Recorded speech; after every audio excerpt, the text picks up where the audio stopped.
حضرت علی کرم اللہ وجہہ کو سمجھنے کے لیے بھی لوگوں نے بہت ٹھوکریں کھائی.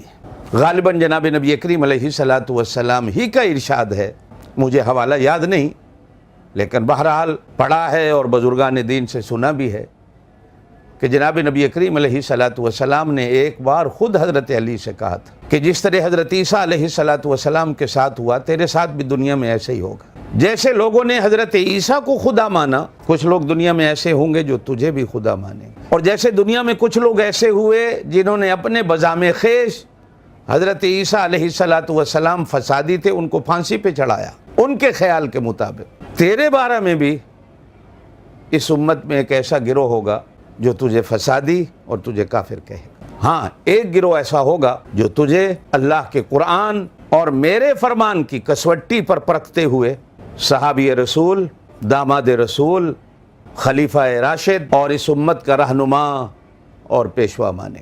چنانچہ دنیا میں ان تینوں کیٹیگری کے لوگ حضرت علی رضی اللہ تعالیٰ عنہ کرم اللہ وجہہ کے بارے میں جو ارشاد نبوی ہے دنیا میں ہیں، اور یہ آپ صلی اللہ علیہ وسلم کے فرمان کے مطابق قیامت تک رہیں. حضرت علی کرم اللہ وجہہ کو سمجھنے کے لیے ہمارا معیار اور ہمارا شعار قرآن و سنت ہے. بڑی عجیب نازک سی پگڈنڈی ہے یہ، کانٹوں کو پھولوں سے اور پھولوں کو کانٹوں سے الگ کرنا، پرکھ پرکھ کر پاؤں رکھنا اور پرکھ پرکھ پر بات کرنا. یہ اللہ تعالیٰ نے ہمارے علماء حق، علماء اہل سنت والجماعت، علماء دیوبند کو جو نصیب کیا ہے. اللہ ہمیں اپنے اکابرین کے نقش قدم پہ چلتے ہوئے صحابہ کرام رضوان اللہ تعالی علیہم اجمعین کو اور بالخصوص حضرت علی کرم اللہ وجہہ کو سمجھنے کی اللہ توفیق. حضرت علی کرم اللہ وجہہ کی شخصیت سدا بہار ہے اور یہ پوری امت کے ہیں. کسی ایک قوم کا قبضہ ان پہ نہیں ہونا چاہیے اور نہ ہے، اور نہ ہی ہم کسی ایک قوم کے حوالے حضرت علی کو کر دیں. حضرت علی ہم سب کے، جیسے میں نے اگلے دن بھی بات کہی تھی کہ اہل بیت نبی ہم سب کے ہیں، صحابہ کرام ہم سب کے ہیں.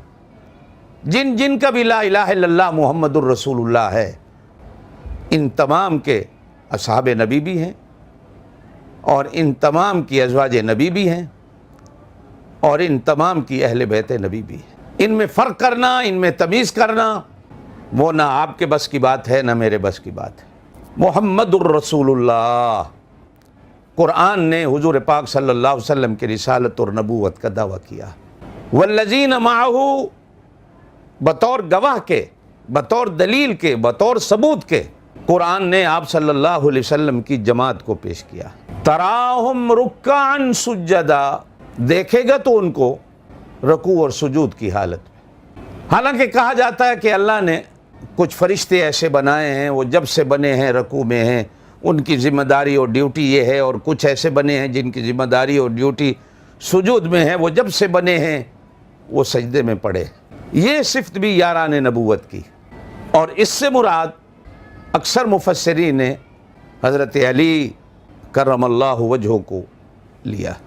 آگے جتنی صفات ہیں، یبتغون فضلا من اللہ ورضوانا سیماہم فی وجوہہم من اثر السجود، یہ باقی تمام ان چاروں پہ تو فٹ ہوتی ہیں، لیکن تمام صحابہ کرام رضوان اللہ تعالی علیہم اجمعین اس ایک چھتری کے نیچے اور اس ایک چادر کے نیچے یبتغون فضلا من اللہ ورضوانا سیماہم فی وجوہہم من اثر السجود، یہ جو چادر تنی ہوئی ہیں یہ سارے کے سارے اس کے نیچے. اچھا، یہ بڑی عجیب بات ہے کہ ہم اپنے علماء حضرات کو، چھوٹا ہو یا بڑا ہو، عزت و احترام کے جب القاب لکھتے ہیں تو ان کے ساتھ تو ہم یہ لکھنا نہیں بھولتے مولانا. اور اگر کسی عالم دین کو آپ مولانا نہ لکھیں تو شاید کبھی کبھی ناراضگی کا اظہار بھی ہو جائے. اور کچھ علماء ایسے بھی ہیں جو اپنے ناموں کے ساتھ ان چیزوں کو لگانا پسند بھی نہیں کرتے.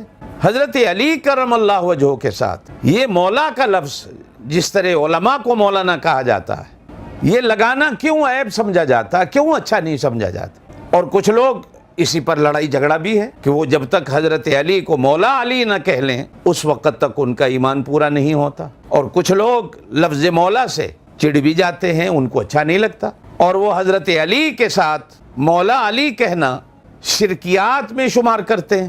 تو اس وجہ پر جب غور کیا جاتا ہے تو بعض بزرگان دین کی باتیں دل کو لگتی ہیں کہ چونکہ لفظ مولا حضرت علی کے نام کے ساتھ جوڑ دینا یہ ان لوگوں نے اپنا شعار بنایا جو حضرت علی کی خدائی اور مشکل کشائی کے قائل ہیں. ان کا نظریہ یہی ہے کہ یہاں مولا سے مراد مولانا نہیں بلکہ مولا سے مراد وہ ذات ہے جس کے اندر صفات خدائی پائی جاتی ہیں اور صفات مشکل کشائی پائی جاتی ہیں اور صفات حاجت روائی پائی جاتی ہیں. ہم اس لیے اس شرک کے دروازے کو بند کرنے کے لیے تاکہ ہم بھی کہیں اس لین یا اس صف میں شمار نہ کر لیے جائیں جس لین اور صف میں ان لوگوں کا شمار ہے جو حضرت علی کو مولا کہہ کر گویا کہ ان کی خدائی کا اور ان کی حاجت روائی اور مشکل کشائی کا اقرار کرتے ہیں.